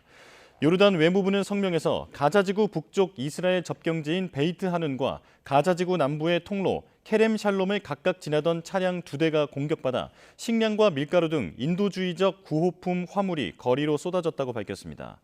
이어 이스라엘이 구호품 호송대를 보호하지 못한 것은 점령국으로서의 법적 의무와 구호품 접근을 용이하게 할 책임을 위반한 것이라고 규탄했습니다. 유엔 안전보장이사회의 대북 제재 결의 이행을 감시하는 유엔 전문가 패널이 해체됐습니다. 한국, 미국, 일본 등 50개 유엔 회원국이 이 패널을 대체할 독립기구를 조속히 설립하는 방안을 검토하기로 했습니다. 황보선 기자입니다. 유엔 안전보장이사회 대북제재위원회 산하 전문가 패널은 그제 활동을 멈췄고 어제 공식 해산됐습니다. 지난 2009년 북한의 2차 핵실험을 계기로 출범한 지 15년 만에 역사 속으로 사라진 겁니다. 지난 3월 28일 안보리 상임이사국인 러시아가 패널 연장안에 거부권을 행사했기 때문입니다. 우리 정부는 사실상 대북 제재 무력화로 이어질 수 있다며 크게 반발했습니다. This is almost comparable to destroying a CCTV to avoid being caught red-handed. 한미일 등 유엔 회원국 50개국이 이 전문가 패널을 대체할 독립기구를 이른 시일 안에 설립하는 방안을 검토하기로 했습니다. 린다 토머스 그린필드 유엔 주재 미국 대사가 공동회견에서 북한의 대량 살상 무기와 탄도미사일 개발에 대응해야 한다며 이런 뜻을 밝혔습니다. And considering the expiration of the panel, we must now consider how to continue access to this kind of objective, independent analysis. 토머스 그린필드 대사는 다수의 가능성을 현재 검토 중이라면서 나머지 회원국들에 제안할 아이디어를 현재 한국, 일본과 긴밀히 논의하고 있다고 말했습니다. 대체기구 설립 시기에 대해선 동료 회원국들과 매우 시급하게 다루고 있다고 언급했습니다. YTN 황보선입니다. 한 호주 외교 국방장관이 호주 멜버른에서 만나 인태 전략과 국방 방산 협력, 대북 공조 등을 논의했습니다. 미국, 영국, 호주 안보동맹 오커스의 군사기술 공동개발 프로그램인 필러2에 우리나라가 참여하는 방안도 다뤄졌습니다. 조수연 기자입니다. 호주 멜버른에서 열린 제6차 한호주 외교 국방장관 회의. 양측은 한국과 호주가 인도태평양 전략을 실현하는 데 중요한 파트너라며 협력 강화 필요성에 공감했습니다. 앞으로도 유사 입장국으로서 양자, 소다자, 다자 차원에서 더욱 긴밀하게 공조해 나가기로 하였습니다. 특히 최근 관심사로 부상한 오커스 필러2에 한국이 참여하는 가능성도 논의했다고 밝혔습니다. 한국의 우수한 국방과학기술 능력을 오커스 필러2 발전과 영내 평화에 기여할 수 있도록 기대가 됩니다. 호주 측은 오커스가 기술 공유 협정이라는 점에서 우리나라와 향후 협력 기회가 있을 것으로 본다고 강조했습니다. Korea is obviously a country with deeply impressive technology where we do have shared values, where we have strategic alignment and where we engage closely together. We already engage closely together in relation to technology. 양측은 북한의 핵미사일 개발 자금원 차단과 러북간 무기 거래 등 불법 활동을 저지하기 위해 공조하기로 하고 사이버 해양 경제 안보 협력도 확대하기로 했습니다. We see it as very important that the international community exert and assert as much pressure as possible on the DPRK. 아울러 지난해 우리 기업의 호주 보병 전투 차량 공급 계약 체결 등 양국 간 국방 방산 협력이 눈부시게 발전하고 있다고 평가했습니다. 그러면서 앞으로도 국방 방산 협력 확대를 위해 노력하고 다양한 형태의 연합 훈련을 통해 군 협력을 더욱 심화하기로 뜻을 모았습니다. YTN 조수연입니다. 알리, 테무와 같은 중국 이커머스 플랫폼의 한국 공략이 거세지면서 올해 1분기 해외 직구에서 중국 비중이 역대 최대 기록을 경신했습니다. 통계청은 지난 1분기 온라인 해외 직구액 1조 6,476억 원 가운데 중국 직구액이 57%를 차지했다고 밝혔습니다. 지난 1분기 미국 직구액은 3,753억 원으로 22.8%를 차지해 1년 만에 비중이 8.3%포인트 줄었습니다. 5대 은행 가계대출이 한 달 만에 다시 반등해 5조 원 넘게 늘었습니다. KB국민과 신한, 하나, 우리, NH농협 등 5대 은행의 가계대출 잔액은 지난달 기준 699조 1,939억 원으로 집계됐습니다. 한 달 전인 3월 말보다 5조 6,255억 원 늘어난 규모입니다. 구체적으로 전세자금을 포함한 주택담보대출이 3조 6천억 원, 신용대출이 1조 9천억 원 가까이 늘었습니다. 주택담보대출은 한 달 만에, 신용대출은 6개월 만에 반등했습니다. 미국 중앙은행인 연방준비제도가 6차례 연속 기준금리를 동결했습니다. 파월 연준 의장은 물가가 예상보다 높게 유지되고 있다고 동결 배경을 설명했는데요. 그러면서도 금리를 다시 올릴 가능성은 희박하다고 밝혔는데 우리 증시와 경제는 어떤 영향을 미칠지 알아보겠습니다. 이인철 참좋은 경제연구소장 화상으로 연결하겠습니다. 소장님 나와 계십니까? 네, 안녕하세요. 네.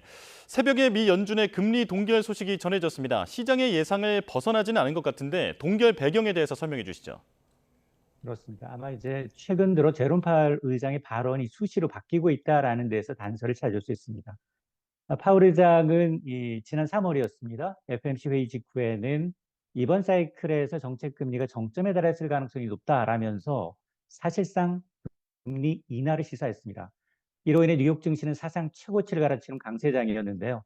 하지만 한 달도 채 되지 않아 최근 파월 의장은 인플레이션율이 지속적으로 2%를 향해 내려가고 있다는 더 큰 확신이 필요하다면서 금리 인하 타이밍이 더 지연될 것임을 시사했습니다.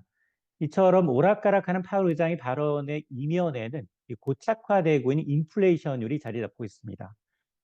인플레이션율이 이제 지난 3월 그리고 1분기 기준 특히 미 연준이 중요시하는 PC 개인소비지출 물가지수들이 모두 예상치를 웃돌자 기준금리는 재차 동결됐고요. 지난해 9월 이후 6회 연속 동결이면서 상단은 연 5.5%입니다. 이로써 한국과 미국 간 기준금리 격차는 여전히 2%포인트로 사상 최대를 유지하게 됐습니다. 자, 올 초만 해도 세 차례 금리를 내릴 것이라는 얘기도 나왔었고 또 금리 인하 시점이 언제인지 시장이 주목하기도 했습니다. 이게 아무래도 설명해 주신 것처럼 물가 신호가 심상치 않은 것 같은데 어떤 지표에 특히 주목했을까요? 그렇습니다. 문제는 이제 고착화되고 있는 이제 인플레이션율입니다. 지난 3월 개인소비지출 물가지수 연준이 주시하는 지표인데요. 1년 전에 비해서 2.7% 올랐습니다. 월가 예상치 2.6%로 웃돌았고요. 또 변동성이 큰 식음료, 에너지를 제외한 근원 PC 물가지수 역시 2.8%나 상승한 것으로 나타나서 월가의 예상치를 뛰어넘었습니다. 뛰는 인건비도 부담입니다. 지난 1분기 고용비용지수 인건비가 전분기 대비 1.2%나 올랐는데요. 월가 예상치 1%를 웃돌고 있습니다. 이렇게 인건비가 오르게 되면 서비스 물가를 자극해 광범위한 물가 상승을 초래하게 되는데 점점 미 연준의 금리 인하가 좀 어려운 이런 환경이 조성되고 있다는 겁니다. 반면에 지난 1분기 미국의 경제 성적표는 기대 이하였습니다. 연율 1.6% 성장에 그쳐서 2년 만에 최저 수준을 기록했습니다. 경기는 둔화되고 있는 가운데 물가는 상승한다. 이른바 S의 공포, 스태그플레이션 우려가 커지는 대목인데요. 이를 두고 뉴욕타임즈는 현재 연준이 통화정책에 감옥에 갇혀 있다라는 표현을 사용하고 있습니다.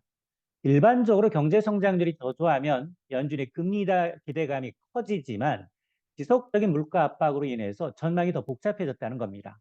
이런 S의 공포, 스태그플레이션 우려에 대해서 파월 의장은 여전히 미국의 성장세는 강력한 만큼 스태그플레이션 가능성은 없다라고 이제 일축을 하고 있습니다.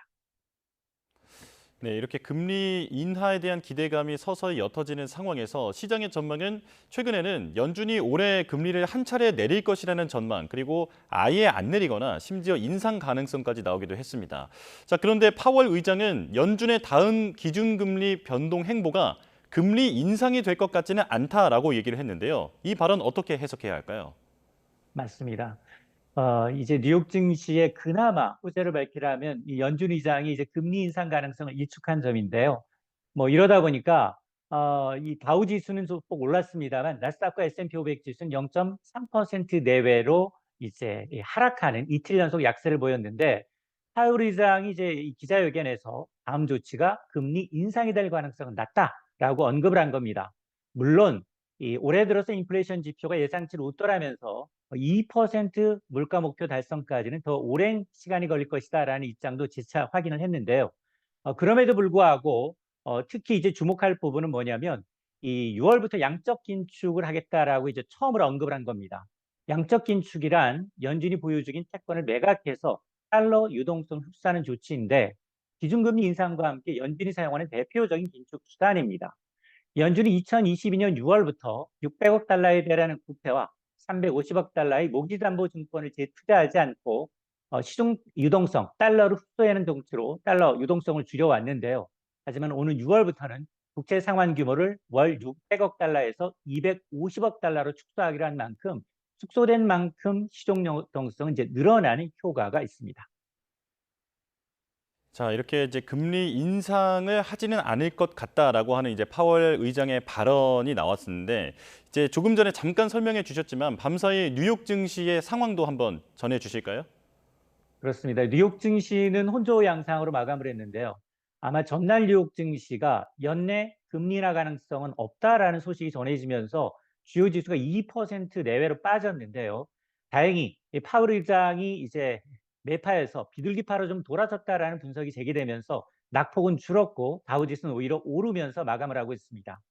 특히 이제 이 연준의 금리 인상 가능성 우려가 해소되니까 이로 인해서 미국의 2년물, 10년물 국채 금리가 일제히 하락세로 돌아섰고요. 특히 이날 발표된 두 가지 고용 지표는 서로 엇갈렸습니다. 민간 조사업체인 ADP의 4월 민간 고용은 전달보다 19만 2천 명 증가해서 월가 예상치 18만 3천여 명을 웃돌았습니다.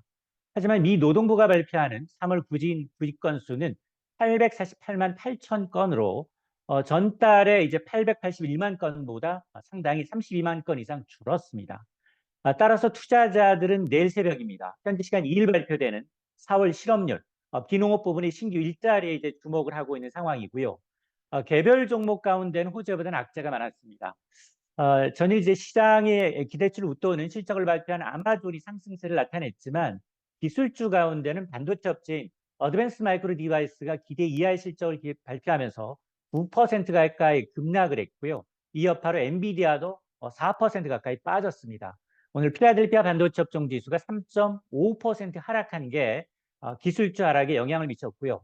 그나마 반가운 소식은 국제유가가 7주 만에 80달러 선 아래로 내려갔습니다. 미국의 주간 원유 재고가 크게 늘었고요. 또 이스라엘과 하마스 간 휴전 협상이 막바지에 접어들었다라는 소식이 전해지면서 뉴욕 상업거래소에서 유월인더분 서부 텍사스산 중진리의 경우에는 전년일 때보다도 3.5%나 내려서 배럴당 79달러, 또 북해산 브렌트의 경우에도 3% 넘게 하락하면서 배럴당 83달러를 기록하고 있습니다. 네. 자, 이제 우리 증권 시장이 어제 쉬었었는데요. 이제 막 개장을 했습니다. 현장으로 가서 분위기 한번 살펴보겠습니다. 자, 그제는 코스피가 2692.06 그리고 코스닥은 868.93에 마감을 했었는데요. 자, 아직까지는 수치가 지금 나오지 않고 있습니다. 자, 현재 코스피 수치는 2679.04. 자, 그리고 코스닥은 865.78. 자, 소폭 변동이 있고요. 이제 개장 수치가 나오는 대로 곧바로 다시 한번 설명을 드리겠습니다. 지금 원달러 환율은 1,378원으로 되어 있는데요. 최근에는 1,380원대에 들어간 이후에 다시 80원대로 들어간 이후에 1,370원대로 다시 소폭 하락하는 모습을 볼 수 있습니다.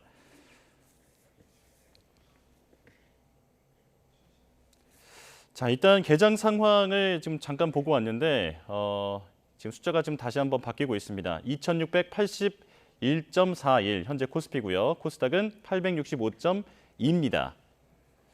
자, 일단 개장 상황을 봤는데 이제 어제 그 미국 상황에 대해서도 조금 혼조세라고 말씀을 하시지 않았습니까? 지금 우리 시장 반응은 어떤 거라고 보십니까? 5월 1일 우리나라는 이제 근로자의 날로 휴장을 했습니다. 그런데 뉴욕 증시는 2% 넘게 주요 지수가 빠졌습니다. 아마 오늘 뉴욕 증시가 혼조 양상을 보이긴 했습니다만 국내 증시는 소폭 하락세로 출발을 하고 있는데요. 코스피가 한 10포인트가량 빠져서 출발하고 있고 코스닥도 한 2포인트 정도 약 보합세로 출발하고 있습니다. 개인만 소폭 사들이고 있을 뿐 외국인 기관이 매도세를 보이고 있는데 어쨌든 이제 미국의 피벗 지원 기대감이 어느 정도 증시에 선 반영된 측면이 있고 추가 금리 인상에 대한 우려를 일축했기 때문에 상당히 미국 증시의 영향력은 제한적이다라고 봅니다. 그러나 이제 미국의 금리 인하 지연 가능성 그리고 중동 사태에 대한 상수기 때문에 그동안 이제 우리 증시의 버팀목 역할을 하고 있는 이제 반도체 업황 개선 기대감, 또 기업의 밸류업 기대감은 여전히 남아있다라고 봅니다. 네, 미국 증시의 영향력은 제한적일 것으로 예상을 하셨는데 향후의 코스피와 코스닥 전망에 대해서도 들려주시죠. 우리 증시는 좀 안타까운데요. 사실 연초 대비 이제 미국 증시, 유럽 증시, 일본 증시는 사상 최고치를 찍고 첫 조정을 받고 있습니다. 그런데 국내 증시는 여전히 연초 수준에 머물러 있는 상황입니다. 왜 맨날 이 코스피는 이제 박스피냐, 내릴 때 더 많이 내리고 오를 때 더 큰 폭으로 오르지 못하고 있는데요. 아마 앞으로도 미국의 이 채권 금리 움직임에 따라서 증시는 롤러코스터 장세를 보일 것으로 보입니다. 어쨌든 오늘 뉴욕 증시에서 미국 달러화는 약세를 보였고 채권 금리가 떨어졌기 때문에 당장 이제 주식의 낙폭, 오늘 개장한 이 국내 증시의 낙폭은 좀 줄어들 수 있습니다. 하지만 이 앞으로도 이 최근에 불거지고 있는 이 미국의 금리 인하 지원과 피벗 지원과 중동 리스크가 일회성 이벤트가 아니다라는 점에서 궁극적으로 미국의 조기 인하 기대감이 희석되고 있는 만큼 증시의 조정장은 좀 길어질 수 있다라는 의미입니다. 물론 국내 펀더멘틀보다는 이 지정학적 위기, 미국 달러 강세에 따른 조정이다라는 관점에서 일부 추가 하락보다는 숨고르기 장세에 무게가 두고 있는데요. 오히려 주가 조정기에는 저가 매수의 기회다라는 주장도 만만치가 않습니다. 중장기적으로 보면 정부가 지금 추진하고 있는 이 기업 밸류업 프로그램이 본격화된다면 배당 등 주주가치 이 제고에 나선 기업들의 경우에는 꾸준히 관심을 받을 가능성도 커 보입니다. 네, 자, 상승 여력에 대해서도 잠깐 언급을 해주셨는데요. 자, 앞으로 어떻게 진행이 될지 지켜봐야겠습니다. 지금까지 이인철 참 좋은 경제연구소장과 함께했습니다. 고맙습니다. 네, 고맙습니다.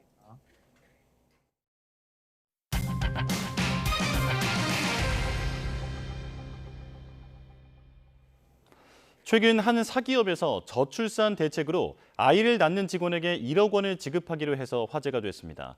국민권익위원회가 국민을 대상으로 이러한 정책을 정부가 추진하는 게 어떤지 물었더니 3명 가운데 2명꼴로 출산의 동기부여가 될 거라고 답했습니다. 김대겸 기자입니다. 지난해 우리나라 합계 출산율은 0.72명으로 OECD 38개 국가 가운데 꼴찌를 기록했습니다. 정부와 지자체, 민간기업까지도 너나 할 것 없이 출산율을 끌어올리려 머리를 싸맸지만 지난해 4분기 출산율은 되려 0.65명으로 더 떨어졌습니다. 이런 가운데 국민권익위원회는 최근 한 사기업에서 시작한 출산 시 1억 원 지급 방안을 정부가 시행하면 어떨지 국민 의견을 물었습니다. 13,600여 명이 설문에 참여했는데 이 가운데 62.58%, 8,500여 명이 출산의 동기부여가 될 거라고 답했습니다. 실제 정부가 정책을 추진했을 때 지난해 출생아 수 23만 명 기준 약 23조 원이 들 거로 보이는데 예산 투입이 필요하다는 의견도 63%를 넘었습니다. 다만 재원을 마련하는 방법을 두고는 의견이 엇갈렸습니다. 이미 지자체에서 시행하고 있는 지방소멸 대응 예산을 1억 원 지급에 활용해도 되는지 묻자 찬반 의견이 50대 49로 팽팽히 맞선 겁니다. 설문 댓글에서도 찬반 논란이 이어졌습니다. 돈 때문에 아이를 낳지 못하는 경우가 많으니 좀 더 구체적인 대책이 나왔으면 하는 기대 섞인 반응도 있었지만 모든 걸 돈으로 해결해선 안 된다거나 세수 낭비가 될 거라는 부정적 의견도 많았습니다. 우리나라 지원이 절대적으로 적은 건 사실이거든요. 그래서 그 부분의 확대가 필요하고 일반적인 우리 주거 정책이라든가 수도권 집중 문제가 해결이 되지 않고 완화가 되지 않고서는 아무리 주거 지원을 해도 효과를 볼 수가 없습니다. 이렇게 종합적이고 권익위는 이번 조사에 대해 관련 부처의 정책 제안 여부를 판단하기 위한 의견 수렴으로 실제 정책 채택 여부와는 무관하다고 밝혔습니다. 정부가 지난 18년간 저출산 대책으로 380조 원의 예산을 쏟아부었지만 문제는 해소되지 않았습니다. 전문가들은 국가 소멸 위기로 치닫고 있는 상황인 만큼 이번 설문이 정부 정책을 되짚어볼 계기가 돼야 한다고 입을 모았습니다. YTN 김대겸입니다. 현재 10근무일인 배우자 출산 휴가가 사실상 한 달로 늘어납니다. 또 경력 단절 여성뿐만 아니라 남성을 고용한 기업도 지원합니다. 경제활동 인구를 늘리고 자산 형성을 도와 경제 역동성을 주기 위한 정부 방안, 이승은 기자가 전해드립니다. 우리나라 인구는 2020년 이미 정점을 찍고 줄고 있습니다. 정부는 현실로 닥친 인력 부족을 극복하기 위해 여성과 청년 경제활동 인구를 늘리기로 했습니다. 여성의 경제활동 참가율을 OECD 평균 수준까지 높이면 2022년 기준 72만 명의 경활인구 확충 효과가 있습니다. 육아휴직 급여를 올리고 육아기 근로시간 단축제도 확대합니다. 배우자 출산 휴가를 한 달 수준인 20근무일로 늘리고 아내가 임신했을 때 배우자에게 출산 휴가와 육아휴직 사용을 일부 허용하기로 했습니다. 경력 단절 여성 재취업 지원 업종 제한을 폐지하고 남성도 포함하기로 했습니다. 졸업 미취업 청년 4명 가운데 1명은 구직 등 미래를 위한 특별한 활동을 하지 않습니다. 정부는 청년 고용 올케어 플랫폼을 구축해 교육부와 고용노동부의 연계를 강화합니다. 또 기업의 근로자용 훈련 프로그램 개방을 지원합니다. 대학 편입 제도를 개선해 도전의 기회를 늘리고 공공기관 신규 채용에서 고졸 비중을 확대합니다. 개인 종합자산 관리 계좌 ISA를 전면 개편해 자산 형성도 지원합니다. 유형별로 구분된 ISA를 통합하거나 1인 1계좌 원칙을 폐지하는 등 종합적 개선 방안을 검토하고 공시 범위 확대, 상품 편입 확충, 이전 제도 개선 등 ISA 경쟁 촉진 3종 세트를 도입하겠습니다. 은퇴자들의 소득 공백기를 보완하기 위해 국민연금 급여 일부를 조기 수령할 수 있도록 하고 고령층 가계 자산의 80% 이상을 차지하는 부동산의 유동화를 촉진하기 위한 세제도 도입합니다. 정부는 계층 이동 사다리를 만들기 위한 정책을 지속적으로 발굴하고 중소기업 스케일업 지원책과 역동경제 로드맵을 상반기에 마련할 예정입니다. YTN 이승은입니다. 민원 전화에 시달리던 시청 공무원이 숨진 채 발견되고 주민센터 공무원이 폭행을 당하는 등 악성 민원에 따른 피해가 잇따르고 있습니다. 공무원 피해를 줄이겠다며 지자체와 경찰이 합동 모의 훈련까지 진행했습니다. 유서현 기자입니다. 주민센터에 들어선 민원인. 아씨, 혼인신고로 왔어. 담당 공무원이 구청 업무라 주민센터에선 처리가 어렵다고 하자 난동을 부리기 시작합니다. 니들 일하기 싫어서 지금 떠넘기게 하는 거 아니야? 어? 물건을 집어 던지기까지 하는 일촉즉발의 상황. 담당 공무원은 차분하게 대응합니다. 절차에 따라 민원인에게 알린 뒤 보디캠으로 체증합니다. 야, 니네 구청장 어디 살아? 남성동 살아? 시흥동 살아? 어? 선생님 자꾸 이렇게 나오시면 저희가 원활한 업무를 할 수 없기 때문에 영상 촬영하도록 하겠습니다. 중단해달라는 반복 요청에도 폭언과 난동이 계속되자 비상벨을 눌러 신고합니다. 민원인분이 저희 직원분 폭행하려고 하고 폭언이 계속되고 있어서 그러는데 혹시 출동해 주실 수 있나요? 결국 경찰이 출동했고 민원인은 연행됐습니다. 폭언은 기본, 음료를 뿌리기까지 정말 있을 법한 생생한 모습이지만 다행히 실제 상황을 가장한 모의 훈련입니다. 무차별적인 악성 민원으로 공무원이 숨지는 일까지 발생하자 이렇게 대처 훈련까지 마련해 대응에 나선 겁니다. 평상시에도 이런 사건이 많이 발생하는데요.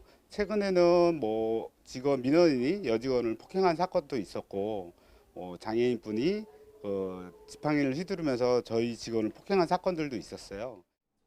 공무원에 대한 폭언, 폭행 등 악성 민원은 해마다 4에서 5만 건씩 발생하고 있습니다. 얼마 전 숨진 채 발견된 김포시청 공무원은 악성 민원 전화에 시달리고 온라인에 신상까지 공개됐던 거로 확인돼 논란이 됐습니다. 희생자를 추모하고 악성 민원 대책을 촉구하는 공무원들의 집회가 열리기도 했습니다. 미국, 일본 등 해외에선 악성 민원인의 경우 공무원 접촉 자체를 제한합니다. 악성 민원에 대응하기 위한 적극적인 처벌과 함께 더 실효적인 대책이 필요해 보입니다. YTN 유서연입니다.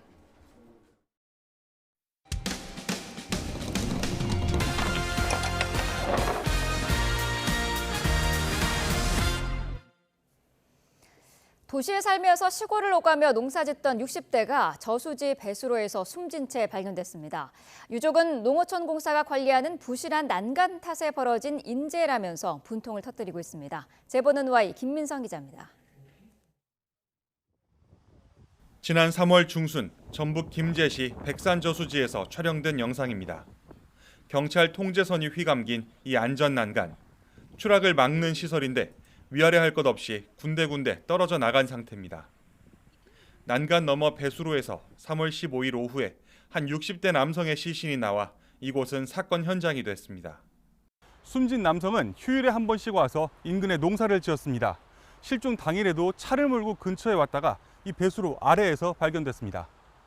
유가족들은 자살 가능성은 없다고 생각합니다. 숨진 남성이 외출 전 차에 농기구를 가득 옮겨 실었던 데다 반려견과도 함께였기 때문입니다.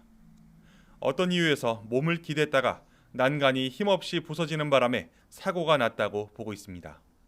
포털 사이트를 확인해서 관리가 안 됐던 시점은 2019년도부터 관리가 안 되어 있었습니다.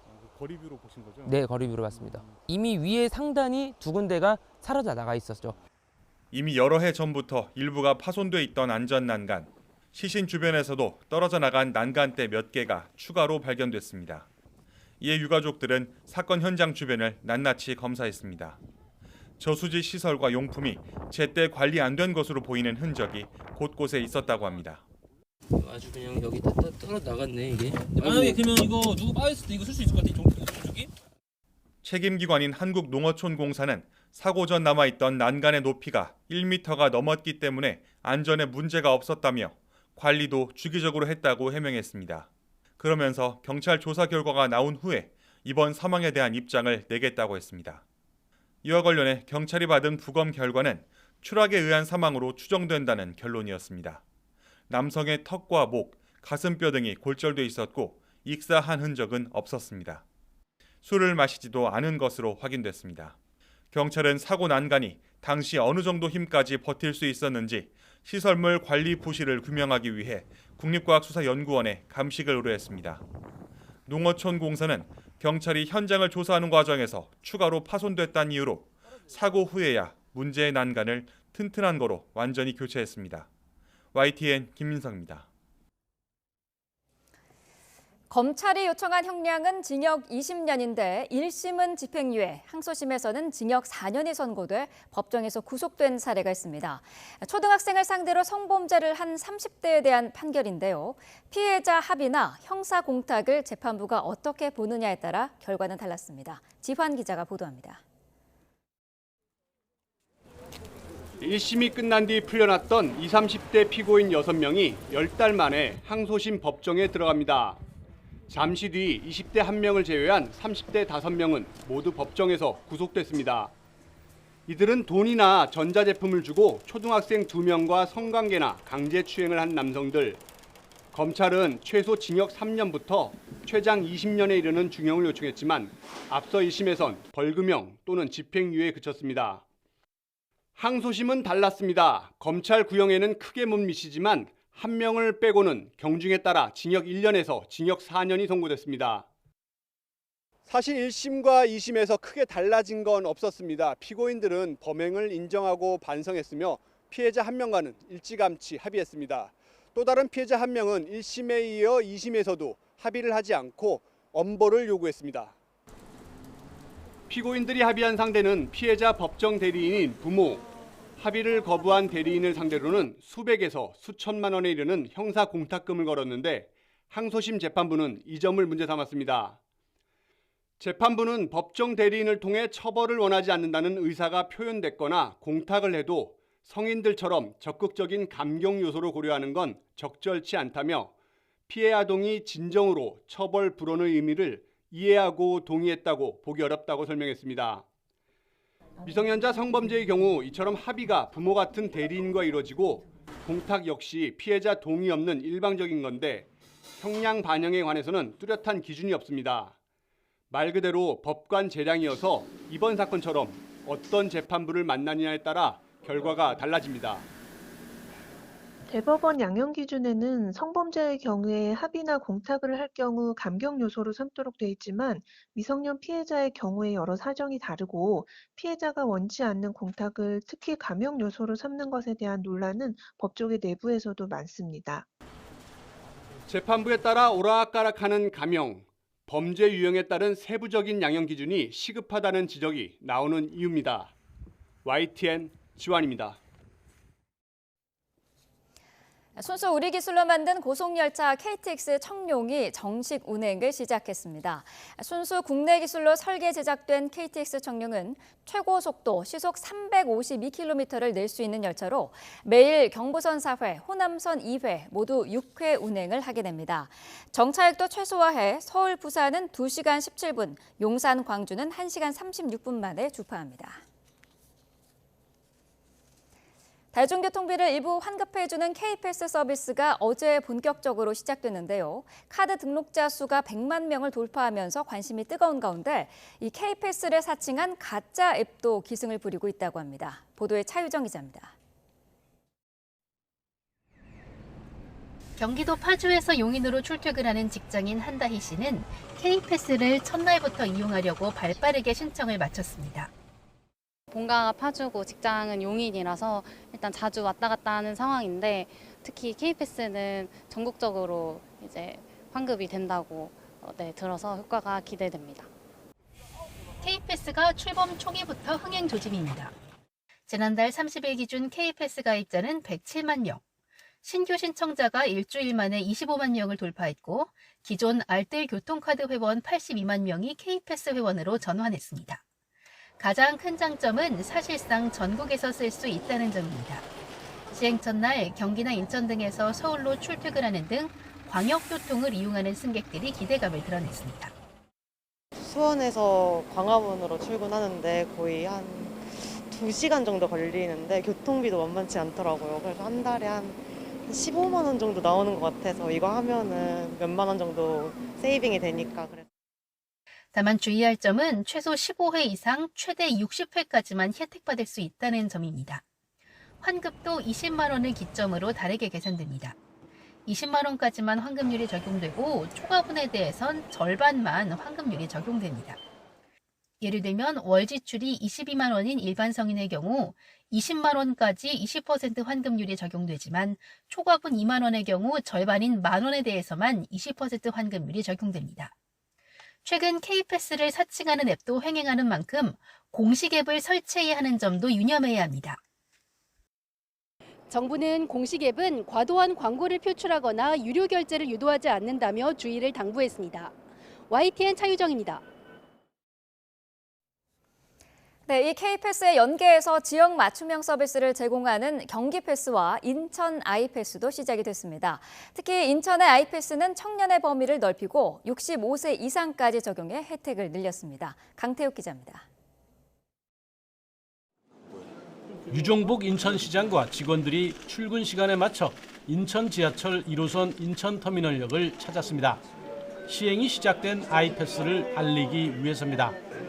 홍보띠를 메고 전단을 나눠주며 적극적인 사용을 시민들에게 당부합니다. 교통비 절감에 도움이 될 거예요. 지하철을 이용해 출퇴근하는 시민들로서는 여간 반가운 게 아닙니다. 특히 인천의 경우 연령 범위를 넓힌 청년에 포함된 대상자들이 크게 반깁니다. 특히 K패스의 경우에는 34세까지 청년 혜택을 받을 수 있지만 인천 아이패스의 경우에는 39세까지 혜택을 받을 수 있어 저 같은 경우에는 5년 이상 더 혜택을 받을 수 있어 아주 좋은 혜택이라고 생각을 하고 있습니다. 이처럼 아이패스는 K패스를 기반으로 하면서도 혜택을 더 넓혔습니다. 사용 횟수를 60회에서 더 나아가 제한을 두지 않았습니다. 청년의 범위도 34세보다 많은 39세까지로 확대했고 65세 이상도 대상에 포함했습니다. 버스 이용을 염두에 둔 겁니다. 인천시는 오는 8월부터는 광역버스를 30일간 무제한 이용할 수 있는 패스도 도입합니다. 올 8월부터는 광역버스를 이용하는 시민들에게 보다 두텁게 혜택을 드리기 위해서 8만 원으로 무제한 광역버스를 이용할 수 있도록 하는 제도도 시행합니다. 경기패스와 아이패스는 K패스 앱을 설치한 뒤 회원 가입으로 주소를 인증받으면 혜택을 받을 수 있습니다. YTN 강태욱입니다. 네, 요즘 이른바 제로 슈거 소주가 잇따라 출시되면서 다이어트하는 분들이 많이 찾고 있는데요. 일반 소주와 열량 차이는 과연 얼마나 날까요? 또 비알코올 맥주는 알코올이 전혀 들어있지 않다는 의미인 건지도 궁금한데요. 황보혜경 기자가 자세히 알려드립니다. 대형마트 주류 코너 한가운데에 제로 슈거 소주들이 놓여 있습니다. 일반 소주보다 열량이 낮다는 인식 때문에 젊은 층 사이에서 특히 인기입니다. 다이어트 하는 친구들이 이제 죄책감을 조금 덜기 위해서 일반적으로 제로 슈가를 많이 시키거든요. 실제로는 어떨까? 한국소비자원이 제로 슈거 소주와 일반 소주 성분을 분석했더니 당분 함량에 큰 차이가 없었습니다. 조사 결과 국내 5개 제로 슈거 소주에서는 모두 당류가 나오지 않았습니다. 하지만 일반 소주 역시 당류가 100ml당 평균 0.12g으로 제로 슈거로 표시할 수 있는 것으로 나타났습니다. 열량 역시 일반 소주보다 100ml당 최소 2.6kcal에서 최대 14.7kcal 낮은 데 그쳤는데 그마저도 도수가 더 낮기 때문이란 분석입니다. 알코올 도수에 따라 열량이 차이나는 것을 고려했을 때 당류 차이가 소주 열량에 크게 영향을 미친다고 보기는 어려웠습니다. 소비자들이 오해하기 쉬운 부분은 이뿐만이 아닙니다. 맥주의 경우 알코올 0%는 무알코올로, 알코올 1% 미만은 비알코올로 표기하고 있습니다. 그런데 설문 대상 소비자 절반 넘게 비알코올은 알코올이 전혀 없다는 의미로 잘못 알고 있는 것으로 나타났습니다.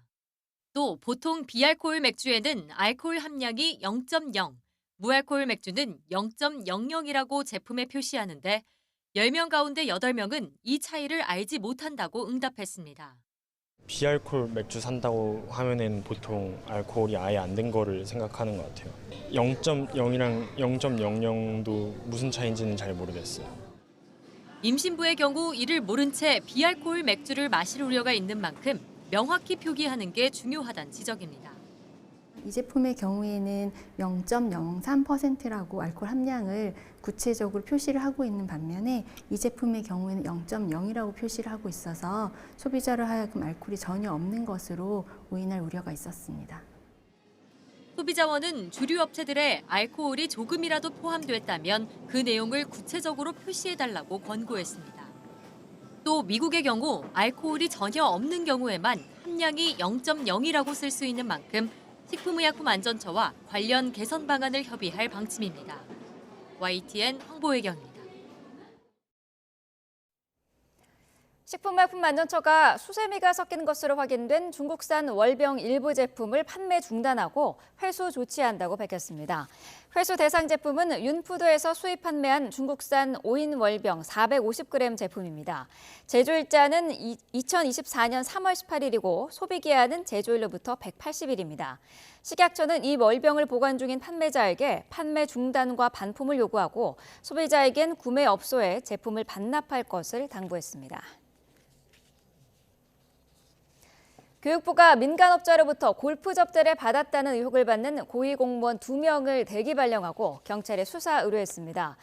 제보를 받고 감사에 착수한 교육부는 지난달 6일 소속 공무원 2명이 전직 교육부 공무원, 사업가와 함께 충남에 있는 골프장에서 골프를 친 사실을 확인했다며 이같이 밝혔습니다. 골프와 식사비 등을 사업가가 결제한 것으로 전해졌는데 교육부는 경찰 수사를 통해 청탁 등이 있었는지를 확인할 방침입니다.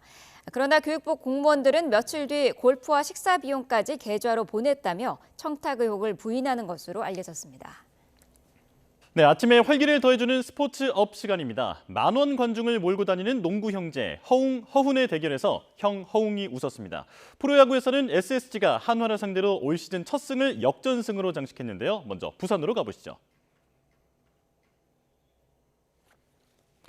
뜨거운 코트를 가르는 형제들. 허웅, 허훈 형제 대결에서 이번엔 형이 웃었습니다. 이날 승리로 KCC는 챔피언 결정전에서 2대1로 앞서가게 됐는데요. 허웅은 이날 26득점 7어시스트로 맹활약하며 팀을 승리로 이끌었습니다. 이날 경기는 한 치 앞을 알 수 없을 만큼 치열했는데요. 경기 종료 직전까지도 한 점차 접전이 이어진 끝에 KCC가 한 석점차 간신히 승리를 따냈습니다. 동생 KT의 허훈은 풀타임 활약하며 무려 37득점으로 분투했지만 팀의 패배를 막지는 못했습니다. 정규리그 5위 팀으로는 최초로 챔프전에 진출해 우승을 노리는 KCC. 이렇게 새 역사에 한 걸음 더 다가갑니다. 경기는 7회 초 투아웃 주자 만루 상황. 타석에 한유섬이 들어섭니다. 한유섬 때렸습니다. 왼쪽으로 휘어져 나가는 타구. 담장 앞에 떨어집니다. 장타 코스인데요. 3루 주자가 홈으로 들어왔고 2루 주자 그리고 1루 주자까지 홈으로 들어옵니다. 한유섬의 3타점 싹쓸이 2루타. 이날 유독 경기가 안 풀리며 5회까지 5점 차로 끌려가던 SSG. 7회 한유섬의 3타점 적시 2루타로 단숨에 동점을 만들어냈습니다. 자, 이렇게 분위기가 완전히 SSG 쪽으로 넘어온 상황. 이어지는 타석은 에레디아입니다. 때렸습니다. 오른쪽으로 뻗어나갑니다. 우익수 앞에 떨어지는 깔끔한 안타. 3루 주자 한유섬이 홈으로 들어옵니다. 자, 그런데 이후에 한화의 실책이 나오면서 볼이 빠졌는데요. 에레디아가 계속 뛰어서 3루 통과 그리고 홈까지 들어오고 맙니다. 이렇게 에레디아까지 득점하며 2점이 더 나온 상황. 결국 5점 차를 뒤집는 SSG. 이날 경기는 SSG의 승리로 끝났습니다. 올 시즌 한화를 상대로 4전 전패를 당했던 SSG. 한화전 첫 승으로 5월을 기분 좋게 출발합니다. 지금까지 스포츠업이었습니다. 오늘도 큰 일교차는 여전합니다. 오늘 서울 아침 기온은 12.4도로 서늘하게 출발했는데요. 한낮에는 24도까지 오르면서 다소 덥게도 느껴질 수 있겠습니다. 하지만 이런 날씨에는 감기 등 호흡기 질환에 걸리기 쉬우니까요. 입고 벗을 수 있는 외투로 체온 조절 잘 해주시기 바랍니다. 오늘은 전국적으로 맑은 하늘이 드러나겠습니다. 공기도 깨끗하겠는데요.